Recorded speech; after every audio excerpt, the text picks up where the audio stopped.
Hello everyone. आज हम पढ़ने जा रहे हैं 12वीं कक्षा के गणित का पहला चैप्टर संयुक्त फलन, कंपोजिट फंक्शन। इस चैप्टर को पढ़ने से पहले अपन कुछ बेसिक बातों के बारे में बात करेंगे, बेसिक टर्म्स के बारे में। यहां एक वर्ड आ रहा है फलन या फंक्शन। ये जो है ये गणित की हायर मैथमेटिक्स की आगे जब भी आप मैथ पढ़ोगे तो ये वर्ड आपके बहुत ज्यादा काम आने वाला है। इस चैप्टर को शुरू करने से पहले हमें इसकी बेसिक जानकारी होना आवश्यक है। यूं तो हमने 11वीं क्लास में इस टॉपिक को डिटेल में पढ़ा हुआ है, वहां पे पूरा टॉपिक पूरा चैप्टर मौजूद था इसके लिए। लेकिन चूंकि ये टॉपिक जो है अपना, ये जो चैप्टर है ये भी कहीं इससे लिंक करता है। बहुत सारे ऐसे शब्द, ऐसी चीजें इसमें आएंगी जिनके लिए हमें फलन की बेसिक जानकारी होना आवश्यक है। तो हम पहले फलन के बारे में बात करेंगे, या ये मान लीजिए कि 11वीं की कुछ चीजों को हम रिवाइज करेंगे जिससे हम ज्यादा बेहतर तरीके से इन चीजों को समझ पाए। सबसे पहली जो चीज आती है वो है फलन। असल में फलन क्या है? तो फलन क्या है कि फलन एक विशेष प्रकार का संबंध है। क्या है? एक विशेष प्रकार का संबंध है। बड़ी सिंपल सी परिभाषा है फलन की। किसी अरिक्त समुच्चय ए से किसी दूसरे अरिक्त समुच्चय बी में परिभाषित होने वाला एक विशेष प्रकार का संबंध, जिसके अंतर्गत समुच्चय ए का प्रत्येक अवयव इस समुच्चय बी के एक और केवल एक ही अवयव से संबंध हो, तो ऐसा विशेष प्रकार का संबंध फलन कहलाता है। अब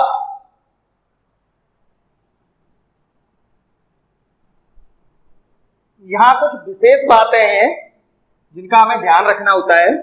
पहली चीज, नॉर्मली दोबारा रिपीट कर देता हूं मैं, संबंध जो है वो फलन जो है वो एक विशेष प्रकार का संबंध है जो एक अरिक्त समुच्चय से दूसरे अरिक्त समुच्चय में होता है, जिसके अंतर्गत इस समुच्चय का हर एक अवयव उस समुच्चय के एक अद्वितीय अवयव से संबंधित होता है, किसी न किसी विशेष नियम के द्वारा, किसी विशेष कंडीशन के द्वारा।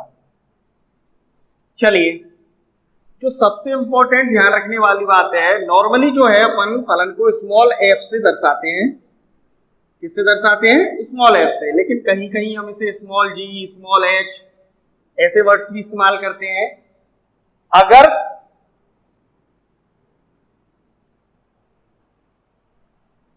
जो फलन है वो एक समुच्चय से दूसरे समुच्चय में परिभाषित हो, मान लो हम ये कहें कि फलन है जो समुच्चय ए से समुच्चय बी में परिभाषित है, तो इसे हम लिखेंगे कैसे? इसे लिखेंगे हम इस तरीके से, एफ, ये जो दो डॉट दिख रहे हैं ये कोलन कहलाता है, ए बी, और ये तीर का निशान बताएगा हमें कि फलन कहां से कहां, मतलब किस समुच्चय से किस समुच्चय में परिभाषित है। और इसे हम पढ़ते कैसे हैं? लिखने का तरीका ये हो गया, पढ़ने का तरीका हो गया, एफ ए से बी में परिभाषित एक फलन है, राइट। अगर मैं इसे ऐसे लिख दूं, बी तीर का निशान ए, तो ये क्या कहलाएगा? एफ बी से ए में परिभाषित एक फलन है, जिसमें परिभाषित होगा ये तीर का निशान उसकी तरफ इशारा करेगा।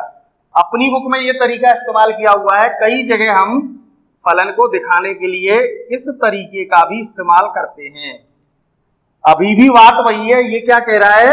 एफ ए से बी में एक फलन है, लिखने का तरीका बदल दिया, कुछ जगह इस तरीके को इस्तेमाल करते हैं, कुछ जगह इस तरीके को इस्तेमाल करते हैं, लेकिन अपनी बुक में ज्यादातर इस तरीके का इस्तेमाल किया हुआ है। चलिए जो तीसरी इंपॉर्टेंट चीज आती है उसे भी समझ लीजिए। हमने ये कहा कि f जो है वो a से b में एक फलन है। क्या कहा हमने? f a से b में एक फलन है और इस फलन के अंतर्गत ये जो समुच्चय a है इसका कोई अवयव है स्मॉल a। स्मॉल a किसमें मौजूद है? इस समुच्चय a में मौजूद है। इसका जो संबंध है इस दूसरे समुच्चय स्मॉल कैपिटल B के एक अवयव स्मॉल b से है। किस प्रकार से है? ये जो दूसरा अवयव है स्मॉल b किसका है? कैपिटल B का। हम ये कह रहे हैं कि फलन f के अंतर्गत a के इस अवयव स्मॉल a का संबंध b के इस अवयव स्मॉल b से है। तो इसे हम कैसे लिखते हैं? इसे नॉर्मली हम लिखेंगे f a बराबर b। इसे क्या लिखा जाएगा? यहां पर कैसे लिखा जाएगा? यहां पर ये जो b है स्मॉल b, ये इस फलन f के अंतर्गत इस अवयव स्मॉल a का प्रतिबिंब कहलाता है। क्या कहलाता है? प्रतिबिंब या इमेज। किसकी? ये जो चीज लिखी हुई है स्मॉल b जो लिखा हुआ है ये इस अवयव स्मॉल a का प्रतिबिंब कहलाएगा। कभी कभी हम इसे नाम से भी लिख देते हैं, जैसे फलन का नाम f है तो हम इसे f प्रतिबिंब कह देते हैं। अगर फलन का नाम g हो तो हम इसे g प्रतिबिंब भी कह देते हैं, लेकिन नॉर्मली हम इसे प्रतिबिंब के नाम से जानते हैं, इमेज। इसी प्रकार से ये जो अवयव a है ये इस अवयव स्मॉल b का पूर्व प्रतिबिंब क्या कहलाएगा?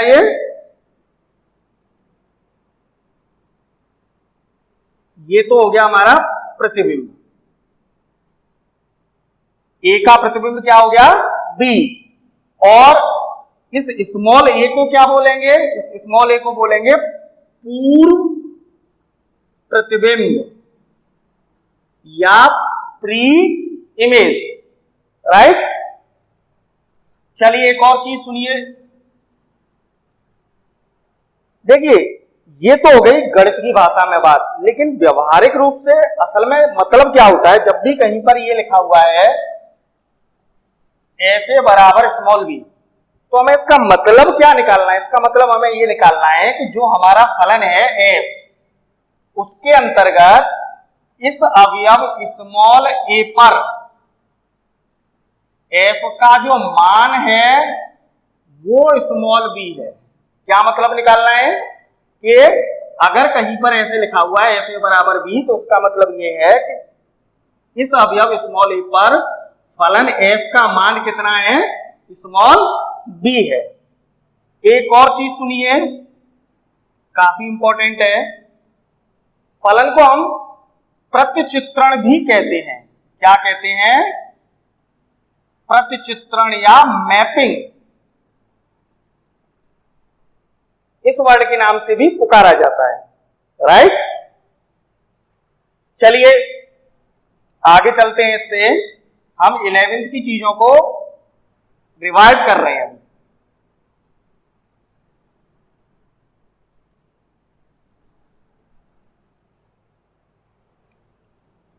फलन हो गया, फलन को लिखते कैसे हैं ये हो गया, प्रतिबिंब क्या है, पूर्व प्रतिबिंब क्या है ये हो गया, फलन का दूसरा नाम हो गया। साथ में हम एक और चीज की बात करते हैं, फलन को लिखने का तरीका क्या है।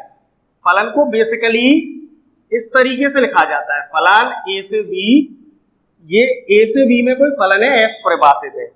इसे हम लिखने के लिए क्या करेंगे? अगर स्मॉल a कैपिटल A का अवयव है, स्मॉल b कैपिटल B का अवयव है, तो हम इसको कैसे लिखेंगे? ऐसे लिखेंगे, small a comma b, small a belong to a, small b belong to b, और f a बराबर b।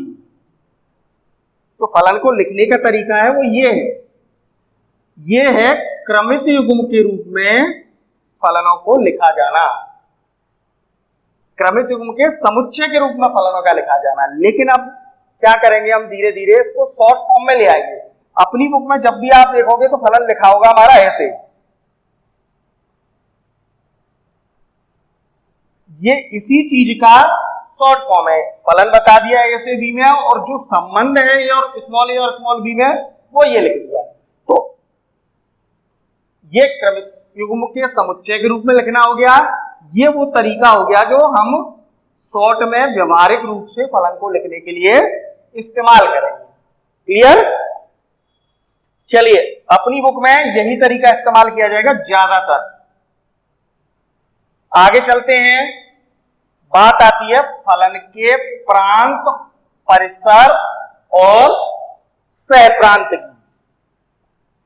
पहला वर्ड है प्रांत, इंग्लिश में से बोला जाता है डोमेन। क्या होता है? सपोज करो अपना एफ जो है वो ए से बी में एक फलन है, तो यहां ये जो समुच्चय है ए, ये कहलाता है फलन का प्रांत या डोमेन, राइट? अगर क्रमित युग्मों के रूप में लिखा हुआ है, ये ऐसे लिखा हुआ है,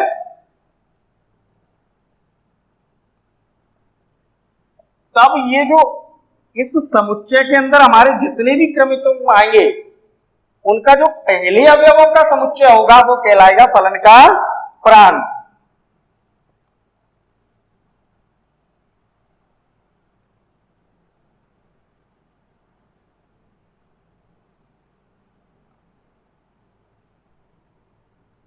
ये क्या कहलाएगा? फलन का प्रांत कहलाएगा, राइट? चलिए, इसके बाद आता है दूसरा वर्ड सहप्रांत। इंग्लिश में इसे बोलते हैं कोडोमेन। क्या बोला जाएगा इसे? कोडोमेन। ये जो हमारा दूसरा समुच्चय है, जब हम फलन को परिभाषित कर रहे हैं, एफ ए से बी में परिभाषित है, तो ये जो दूसरा समुच्चय है ये कहलाता है फलन का सहप्रांत या कोडोमेन, जिसमें ए के अवयवों के प्रतिबिंब मौजूद है, वो वाला समुच्चय कहलाता है सहप्रांत या कोडोमेन। ओके, एक वर्ड और आएगा जिसे हम कहेंगे परिसर, या इंग्लिश में जिसे कहते हैं रेंज। ये क्या चीज है? जब भी हम फलन को परिभाषित करते हैं, तो अभी थोड़ी देर पहले हमने पढ़ा कि जो संबंध है, तो इस अवयव स्मॉल ए का जो प्रतिबिंब है वो क्या है? Small B. स्मॉल ए किसमें मौजूद होगा? प्रांत में। स्मॉल बी किसमें मौजूद होगा? सहप्रांत में। अब ये जरूरी नहीं है कि सहप्रांत का हर एक अवयव प्रांत के किसी न किसी अवयव का प्रतिबिंब हो। कुछ हो सकते हैं, कुछ नहीं भी हो सकते हैं। तो जो प्रतिबिंब है किसी फलन f के अंतर्गत, जो उसके प्रांत के अवयवों के प्रतिबिंब हैं, उनका जो समुच्चय है वो कहलाता है परिसर। जैसे अगर हम क्रमित युग्म के रूप में ऐसे लिखें, तो ये जो दूसरे अवयव हैं इन क्रमित युग्मों का, जितने भी क्रमित युग्म मौजूद होंगे 2, 3, 4, 5, 10, इन सभी क्रमित युग्मों का जो दूसरा अवयव होगा उनका समुच्चय कहलाएगा परिसर या range. B colon B belong to capital B और A B belong to F, ये क्या कहलाएगा? परिसर, एफ का परिसर। ओके, एक खास चीज और है जो याद रखनी है अपन को, किसी भी फलन का परिसर या रेंज ये कभी भी उसके सहप्रांत का अधिसमुच्चय या सुपरसेट नहीं हो सकता। परिसर हमेशा या तो सहप्रांत के बराबर होगा या उसका उपसमुच्चय होगा। मतलब परिसर में अवयवों की संख्या अधिकतम सहप्रांत में अवयवों की संख्या के बराबर हो सकती है या उससे कम हो सकती है। हमेशा सबसेट इक्वल टू होगा, कभी भी सहप्रांत से बाहर हमें परिसर नहीं मिलेगा। ओके, चलिए, ये हो गया फलन का प्रांत, सहप्रांत और परिसर। अब हम बात कर लेते हैं कुछ विशेष फलनों की, जिनकी हमें बार बार इस टॉपिक में जरूरत पड़ने वाली है। तो ऐसे फलनों में जो सबसे पहला फलन आता है वो है अचर फलन। उससे पहले मैं एक चीज और बता दूं आपको, फलन को दर्शाने का हमने क्रमितिकुम वाला रूप देख लिया, जो व्यवहारिक रूप है जो हम ज्यादातर इस्तेमाल करेंगे किताबों में वो भी देख लिया, बुक्स में, सवालों में। एक और तरीका है जिसे अपन कहते हैं तीर आरेख।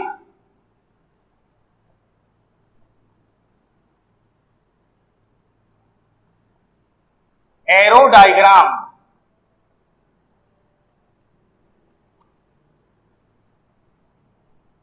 जैसे अपना फलन है एफ ए से बी, तो हम इसे एरो डायग्राम या तीर आरेख के जरिए भी दिखा सकते हैं। कैसे दिखाएंगे? हम ये दो समुच्चयों को दिखाएंगे, ये अपना हो जाएगा ए, ये हो जाएगा बी, और ए से बी में फलन परिभाषित है इसलिए एफ, राइट। अब अगर यहां सपोज करो अपन को एफ दे रखा होता, मान लो ए होता मेरा ये, मैं लिख के बता देता हूं, मान लीजिए ए अपना होता ये ए बी सी डी, और बी जो होता वो होता 1 2 3, राइट। तो ए के अवयवों को हम लिख देते इसमें और बी के अवयवों को लिख देते इसमें, और एफ जो है मान लीजिए अपना ये होता क्रमिक युग्म के रूप में A1 B1 C3 और D3। तो कैसे दर्शाते? A1 B1 C3 और D3, ये फलनों को प्रदर्शित करने का एरो डायग्राम हो गया है। इसकी भी अपन को जरूरत पड़ेगी आगे, कई बार अपन इसका जिक्र करेंगे, तो एक बार इसको समझ लेना जरूरी है। तो ये हो गया अपना एरो डायग्राम। चलिए अब अपन आगे चलते हैं, कुछ इंपॉर्टेंट फलन के बारे में बात करते हैं, फंक्शंस के बारे में कि वो क्या होते हैं, जिनका बार बार इस टॉपिक में जिक्र आएगा, जिनके नाम यहाँ बार बार काम आएंगे, हम उनके बारे में शॉर्ट में एक बात कर लेते हैं। पहला जो ऐसा फलन है वो है अचर फलन, कांस्टेंट फंक्शन। 11th में अपन ने इसके बारे में काफी डिटेल में पढ़ा है, लेकिन एक ब्रीफ इंट्रोडक्शन यहां भी ले लेते हैं। क्या होता है भाई कांस्टेंट फंक्शन? सपोज करो मेरे पास एक समुच्चय है ए, दूसरा समुच्चय है बी, और एफ जो है वो ए से बी में परिभाषित है। एफ क्या है? एफ ये है,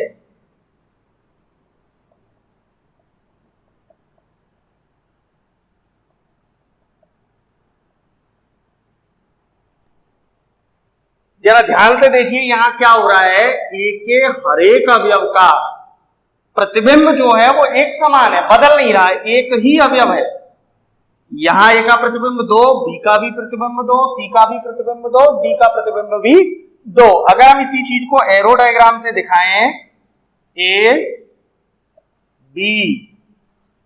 बी सी डी, 1 2 3 4 5, तो क्या हो रहा है, ये सभी अवयव जाकर एक ही अवयव से कनेक्ट हो रहे हैं, संबंधित हो रहे हैं। कौन किससे?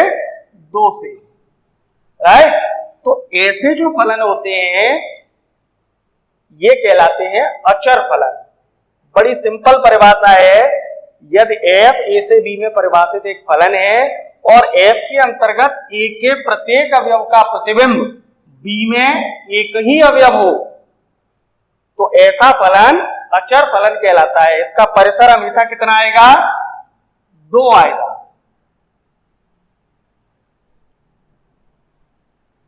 राइट। तो इस तरीके के फलन कहलाते हैं अचर फलन। इनका जो प्रतिबिंब है, सभी अवयवों का प्रतिबिंब सदैव एक समान आएगा, बदलेगा नहीं, राइट। चलिए एक और फलन है अपना, उसके बारे में बात करते हैं, तत्समक फलन।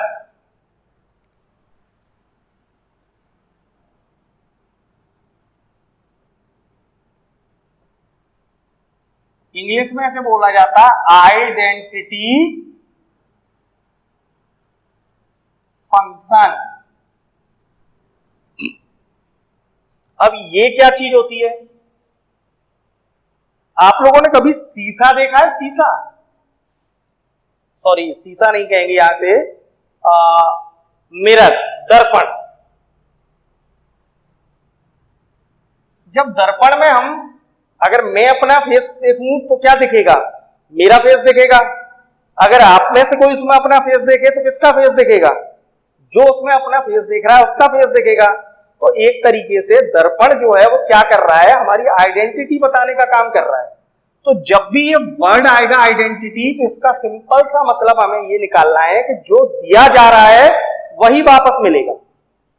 तत्समक का आइडेंटिटी का गणित में सब जगह यही इस्तेमाल होगा कि जो दिया जाएगा वही वापस मिल जाए, तो वो कहलाएगा तत्समक। चाहे हम इसे किसी प्रॉपर्टी की तरह से यूज करें, चाहे फलन की तरह से यूज करें, चाहे संबंध की तरह से यूज करें, बस उसमें साथ में थोड़ी कंडीशंस लग जाएंगी।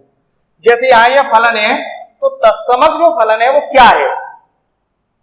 देखिए, अभी थोड़ी देर पहले जब अपन पढ़ रहे थे तो अपन ने कहा था कि किसी फलन के लिए दो समुच्चयों का परिभाषित करने के लिए दो समुच्चयों का होना जरूरी है कि एक से दूसरे में परिभाषित हो जाए फलन। अगर मैं ये कहूं कि साहब ए और ए ये मेरे दो समुच्चय हैं, तो क्या फलन परिभाषित हो जाएगा? बिल्कुल। यहां भी अपने पास समुच्चय दो हैं, तो फलन ए से ए में परिभाषित हो जाएगा। जनरली इसे अपन बोलते हैं ए पर परिभाषित फलन या ए से ए में परिभाषित फलन। तत्समक फलन के लिए कंडीशन ये है कि तत्समक फलन सदैव जिस समुच्चय में परिभाषित किया जा रहा है उसमें से उसी समुच्चय में परिभाषित होता है। मान लीजिए ये हमारे पास कोई समुच्चय है ए बी सी डी, और हम ये कहें कि ए पर एक फलन परिभाषित है, और कैसे परिभाषित है? नाम अभी फिलहाल हम इसका एफ रख लेते हैं। ए से ए में एक फलन परिभाषित है, और किस तरीके से परिभाषित है कि जब भी हम ए का कोई अवयव ले रहे हैं तो उसके प्रतिबिंब के रूप में हमें वही अवयव प्राप्त हो रहा है। तो ये जो फलन है ये कहलाएगा तत्समक फलन। किसी समुच्चय ए पर परिभाषित एक ऐसा फलन जिसके अंतर्गत ए के प्रत्येक अवयव का प्रतिबिंब स्वयं वही अवयव हो, ऐसा फलन तत्समक फलन कहलाता है। अगर हम तीर आरेख के रूप में या एरो डायग्राम के रूप में इसे देखना चाहें तो क्या होगा? ए जुड़ेगा ए से, बी का संबंध बी से, सी का सी से और डी का डी से। ये जो फलन है ये कहलाएगा तत्समक फलन। खुद का संबंध खुद से होना चाहिए, प्रतिबिंब के रूप में स्वयं वही अवयव मिलना चाहिए, ऐसा फलन कहलाएगा तत्समक फलन। और इसे हम इस आइडेंटिटी वर्ड के पहले अक्षर कैपिटल आई से दर्शाते हैं। किससे दर्शाते हैं? कैपिटल आई से। जहां कहीं भी एक कैपिटल आई लिखा होगा उसका मतलब हम क्या निकालेंगे कि तत्समक फलन की बात कर रहा है। एक कार्य और करते हैं अपन साथ में कि जिस समुच्चय पे परिभाषित है उस समुच्चय को यहाँ सफिक्स में लिख देते हैं। जैसे ए से ए पे परिभाषित है तो इसे हम क्या कहेंगे? आई ए कहेंगे, राइट। अगर ये एन से एन में परिभाषित होता तो हम इसे क्या कहते? आई एन कह देते। पी से पी में होता तो आई पी कहते थे। सफिक्स में उस समुच्चय का नाम लिख दिया जाता है। ये हो गया तत्समक फलन का को प्रदर्शित करने का तरीका। खास बात यह है कि तत्समक फलन में प्रांत और परिसर और सहप्रांत ये तीनों ही बराबर होते हैं। नहीं तो सॉरी, जब भी हम ये सदैव कैसे होंगे? इसका प्रांत आइए का प्रांत और आइए का परिसर और आइए का सहप्रांत, ये तीनों चीज कैसी होंगी? तत्समक फलन में समान होंगी। क्यों? क्योंकि फलन के लिए कंडीशन ये होती है कि प्रांत का कोई अवयव बचना नहीं चाहिए और हर एक अवयव का प्रतिबिंब स्वयं वही अवयव मिलना चाहिए। तो इसका प्रांत, परिसर और सहप्रांत सदैव बराबर होते हैं। ओके, चलिए तत्समक फलन के बाद अपन चलते हैं एक और चीज पर जिसे अपन कहेंगे तुल्य फलन।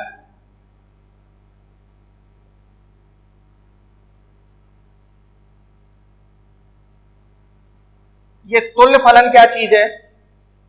सपोज करिए अपने पास दो फलन है एफ और जी, ये दोनों फलन तुल्य फलन कहलाएंगे यदि ये इन तीन कंडीशंस को परिभाषित पूरा करें। पहली कंडीशन, एफ का प्रांत बराबर जी का प्रांत।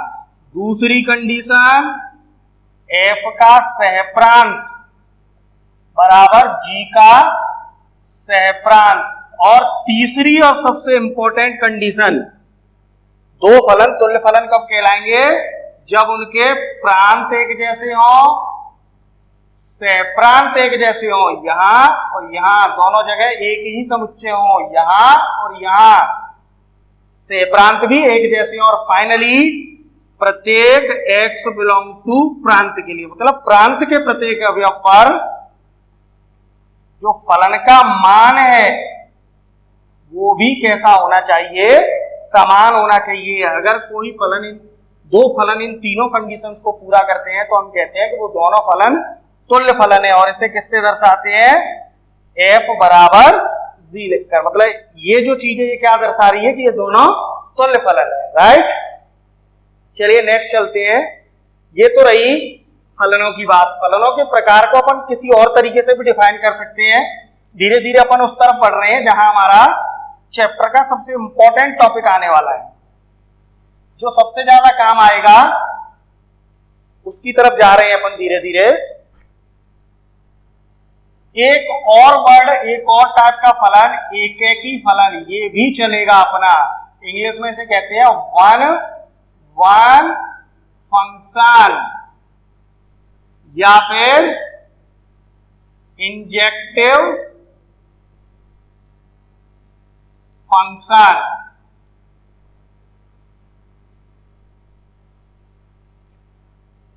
अब ये एक ही फलन क्या होता है? नाम अपने आप में फलन को डिफाइन कर रहा है। वन वन, एक एक से, एक एक संधि विच्छेद करेंगे हिंदी में तो एक ही का मतलब एक का एक से, एक भी बोलते हैं इसे।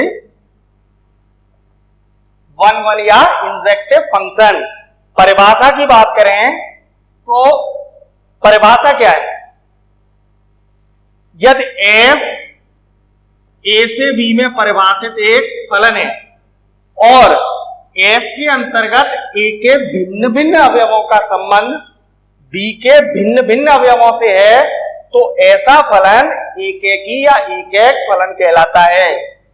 गणितीय रूप में अगर इसी चीज को हम लिखना चाहें तो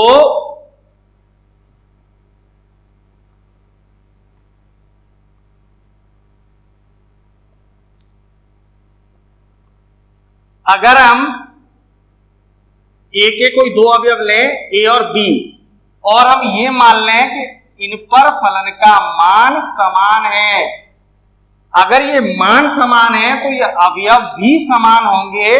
अगर गणितीय रूप में हम ये सिद्ध कर दें तो वो फलन कहलाता है एकेकी फलन। दोबारा समझ लीजिए, अगर f a से b में एक फलन है और f के अंतर्गत a के भिन्न भिन्न अवयवों के इस दूसरे समुच्चय b में अवयव प्रतिबिंब भिन्न भिन्न है, अलग अलग है, तो ऐसा फलन एकेकी फलन कहलाता है। गणित के रूप में ऐसे चीज को ऐसे लिखा जाता है। यह सिद्ध करने के लिए ये बहुत काम आएगा अपने आगे जब टॉपिक में अपन आगे चलेंगे चैप्टर में, तो इस चीज की हमें बहुत जरूरत पड़ने वाली है। क्यों पड़ने वाली है ये तब बात करेंगे, फिलहाल इसको समझ लीजिए। सिद्ध करने के लिए हमें क्या करना होता है? हमें इस प्रांत के दो अवयव लेने होते हैं, कौन से भी दो अवयव, और उनके लिए ये सिद्ध करना होता है कि अगर ये दोनों अवयव जो कि प्रांत में से हमने लिए हैं इन पर फलन का मान समान है तो वो अवयव भी समान है। अगर हम ये सिद्ध कर दें तो हम क्या कहेंगे कि फलन एकेकी फलन है। चलिए ये तो हो गया अपना एकेकी। जो दूसरा आएगा वो कहलाएगा बहुएकी।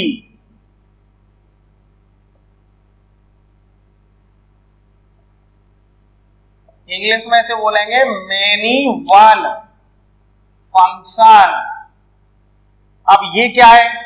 एक तो यही हो गया कि जो फलन एक एक ही नहीं है वो कैसा है? बहुएकी है। अगर हमने किसी फलन को चेक किया और वो एक एक ही नहीं निकला तो इसका मतलब वो कैसा होगा? बहुएकी होगा। परिभाषा की बात करें तो परिभाषा कोई ज्यादा डिफरेंट नहीं है। अगर f a से b में परिभाषित एक फलन है और f के अंतर्गत a के भिन्न भिन्न अवयवों के प्रतिबिंब b में एक ही अवयव है, या ऐसे कह सकते हैं यदि f a से b में परिभाषित एक फलन है और f के अंतर्गत a के दो या दो से ज्यादा अवयवों के प्रतिबिंब b में एक समान है, तो ऐसे फलन बहुएकी फलन कहलाते हैं। गणित के रूप में अगर हम इस चीज को सिद्ध करना हो तो हमें क्या सिद्ध करना पड़ेगा? a के फिर से दो अवयव लेने पड़ेंगे प्रांत के, और ये मानना होगा कि उन पर फलन का मान बराबर है, और सिद्ध ये करना होगा कि मान तो बराबर है लेकिन वो अवयव बराबर नहीं। राइट? अगर हम ये चीज सिद्ध कर दें तो हम कहेंगे कि वो फलन बहुएकी फलन है। ठीक? अगर दो या दो से ज्यादा अवयवों के प्रतिबिंब एक समान हो तो ऐसा फलन कहलाता है बहुएकी फलन। अगर अपन इन दोनों फलनों को एरो डायग्राम से देख समझना चाहें तो ये इस तरीके से कुछ शो होंगे।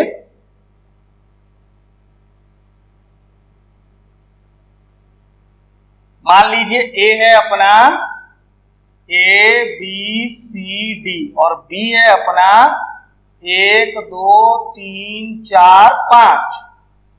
A B C D 1 2 3 4 5। A जुड़ा 3 से, B 2 से, C 1 से और D 4 से। अब देखिए यहां क्या हो रहा है? हर एक अवयव का प्रतिबिंब केवल एक ही अवयव है और किन्हीं भी दो अवयवों के प्रतिबिंब एक समान नहीं है। यहां पर FA बराबर 3, FB बराबर 2, FC बराबर 1 और FD बराबर 4। किन्हीं भी दो अवयवों के प्रतिबिंब एक समान नहीं है, इसलिए ये जो फलन है एक एक से जुड़ रहा है, इसलिए इसको बोलते हैं एक एक या एक एक। क्लियर? अगर इसी काम को मैं बजाय इसके और ऐसे कर दूं,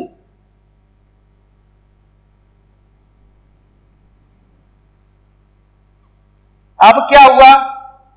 अब यहां पर FD का जो प्रतिबिंब है वो 3 हो गया।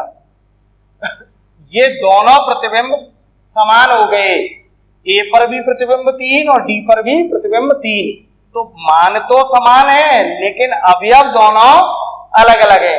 यहां पर A और D दोनों जाकर इस एक अवयव 3 से जुड़ रहे हैं, तो ऐसा फलन कहलाएगा बहुएकी फलन। क्लियर? चलिए अब बात करते हैं आगे तीसरे टाइप की। तीसरा जो है वो है आच्छादक फलन। इंग्लिश में से बोलते हैं ऑन टू फंक्शन और सरजेक्टिव फंक्शन, या तो ऑन टू कहेंगे या सरजेक्टिव कहेंगे। हिंदी में आच्छादक या आच्छादी फलन कहा जाता है इसे। सपोज करो अपना f A से B में परिभाषित एक फलन है, राइट? और ये फलन किस प्रकार से परिभाषित है कि f के अंतर्गत ये जो B है इसके प्रत्येक अवयव का पूर्व प्रतिबिंब इस समुच्चय A में विद्यमान है, तो ऐसा फलन आच्छादक फलन कहलाता है। दोबारा सुनिए, f A से B में परिभाषित एक फलन है और f के अंतर्गत इस समुच्चय बी के प्रत्येक अवयव का पूर्व प्रतिबिंब इस समुच्चय ए में विद्यमान है, तो ऐसा फलन क्या कहलाता है? आच्छादक फलन कहलाता है। दूसरे तरीके से भी परिभाषित कर सकते हैं, ऐसे कह सकते हैं, अगर f ए से बी में परिभाषित एक फलन है और f के अंतर्गत b का प्रत्येक अवयव a के किसी न किसी अवयव का प्रतिबिंब है, तो ऐसा फलन आच्छादक फलन कहलाता है। राइट? एक और तरीके से परिभाषित कर सकते हैं, यदि f का परिसर इक्वल टू f का सहप्रांत है, तो ऐसा फलन आच्छादक फलन कहलाता है। दोबारा बता रहा हूं मैं, काफी इंपॉर्टेंट फलन है, बहुत जरूरत पड़ेगी सामने आगे चल के अपने इस टॉपिक में। f a से b में परिभाषित है और f के अंतर्गत b के प्रत्येक अवयव का पूर्व प्रतिबिंब इस समुच्चय a में विद्यमान है, या f के अंतर्गत b का प्रत्येक अवयव a के किसी न किसी अवयव का a के किसी न किसी अवयव का प्रतिबिंब है, या f का परिसर f के सहप्रांत के बराबर है, तो ऐसा फलन कहलाता है आच्छादक फलन। एक वर्ड सुना होगा हिंदी में, आच्छादक। हिंदी के इस वर्ड का मतलब समझते हो? आच्छादक का मतलब होता है पूरी तरह से ढका हुआ, पूरी तरह से घिरा हुआ, वही मीनिंग निकालना है। यहां पर जो सहप्रांत होगा वो क्या होगा? प्रांत से पूरी तरह से ढका होगा, सहप्रांत में कोई भी अवयव खाली नहीं बचेगा। अगर तीर आरेख से इस चीज को समझना चाहें तो ये ऐसे समझ लीजिए कुछ, ये ए, ये बी, ये मेरा हो गया F, A B C D, 1 2 3। A हमारा क्या है यहां? ए बी सी डी, और बी क्या है? 1 2 3। अब अगर मैं इस तरीके से जोड़ दूं तो यहां पर क्या हो रहा है? बी का एफ का जो परिसर है क्या है? बराबर एफ का सहप्रांत है। सहप्रांत और परिसर दोनों ही एक हो गए। या अगर हम जो तीनों परिभाषाएं उनको चेक कर लेते हैं, यहां पर इस सहप्रांत बी के प्रत्येक अवयव का पूर्व प्रतिबिंब इस ए में मौजूद है, या ऐसे कह सकते हैं कि बी का हर एक अवयव ए के किसी न किसी अवयव का प्रतिबिंब है, तो ऐसा जो फलन है वो कहलाता है आच्छादक फलन। सिद्ध करने के लिए जब हम हमारे पास एक ही आच्छादक फलन सिद्ध करने के लिए आएंगे कि आच्छादक सिद्ध करिए, एक ही सिद्ध करिए, तो उस अवस्था में हम क्या करेंगे?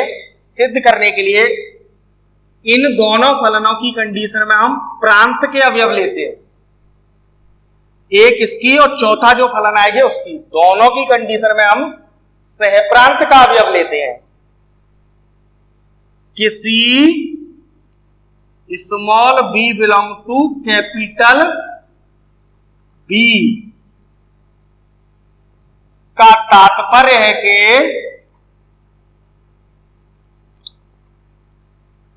कम से कम एक small a belong to capital A का अस्तित्व इस प्रकार है कि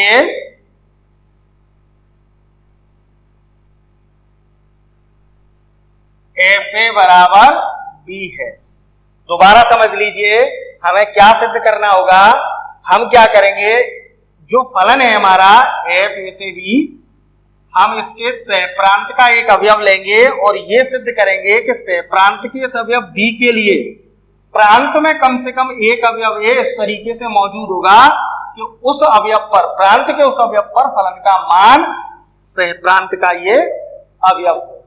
अगर हम ये सिद्ध करने में सफल हो जाएंगे तो हम कहेंगे कि आच्छादक है। अगर नहीं कहेंगे तो हमारा जो चौथा फलन आएगा वो होगा, चौथा जो अपना फलन है अंतरक्षेपी फलन, इंग्लिश में इसे बोलते हैं इनटू फंक्शन। अगर कोई फलन आच्छादक नहीं है तो वो कैसा है? अंतरक्षेपी है। राइट? या हम ये कहें कि अगर f का परिसर सबसेट एफ का सहप्रांत है तो वो फलन कैसा है? अंतरक्षेपी फलन है। या हम ये कहें कि एफ ए से बी एक फलन है और एफ के अंतर्गत बी में कम से कम एक अवयव ऐसा मौजूद है जिसका पूर्व प्रतिबिंब इस समुच्चय ए में विद्यमान नहीं है, तो ऐसा फलन अंतरक्षेपी फलन कहलाएगा। या हम ये कहें कि बी में कम से कम ऐसा एक अवयव मौजूद है जो ए के किसी भी अवयव का प्रतिबिंब नहीं है, तो ऐसा फलन अंतरक्षेपी फलन कहलाएगा। तो आच्छादक नहीं है तो अंतरक्षेपी होगा, अंतरक्षेपी नहीं है तो वो आच्छादक होगा, राइट। और गणित के रूप में या सिद्ध करने के लिए भी काम हम वही करेंगे जो हम आच्छादक सिद्ध करने के लिए करते हैं। बस फर्क क्या होगा, हम ये सिद्ध करेंगे कि एफ का जो परिसर है वो एफ के सहप्रांत का उपसमुच्चय है, या सहप्रांत में कोई अवयव ऐसा मौजूद है जिसका कोई भी पूर्व प्रतिबिंब प्रांत में मौजूद नहीं है। अगर हम ये सिद्ध करने में सफल हो जाएंगे तो हम कहेंगे वो अंतरक्षेपी फलन है। लास्ट एंड फाइनल,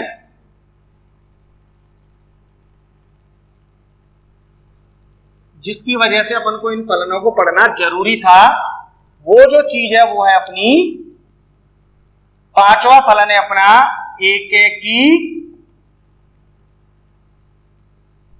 आच्छादक फलन।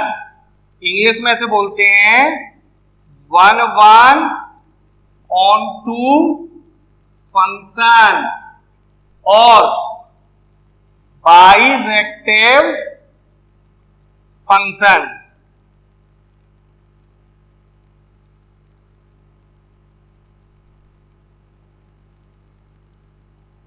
अब ये क्या होता है, अगर कोई फलन एकेकी भी है और आच्छादक भी है तो ऐसा फलन कहलाता है एकेकी आच्छादक फलन। मैं एक एग्जांपल, एक अंतरक्षेपी का भी एग्जांपल दे देता हूं, रह गया था बताने से।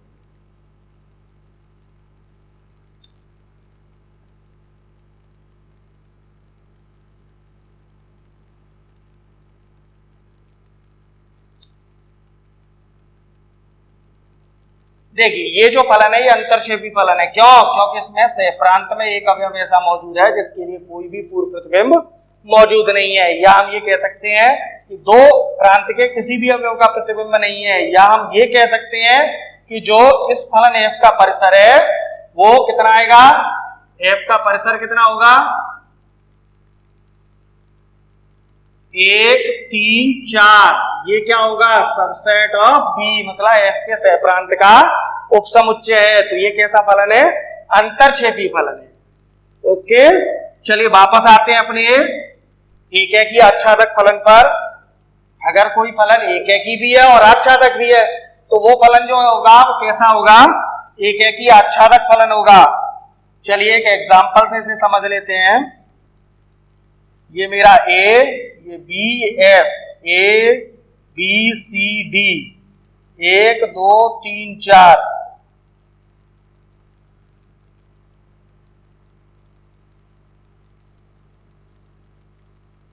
देखिए यहां क्या हो रहा है, एक अवयव का प्रतिबिंब किन्हीं भी दो अवयवों के प्रतिबिंब समान नहीं है, सबके अलग अलग है, इसलिए एक एक ही है।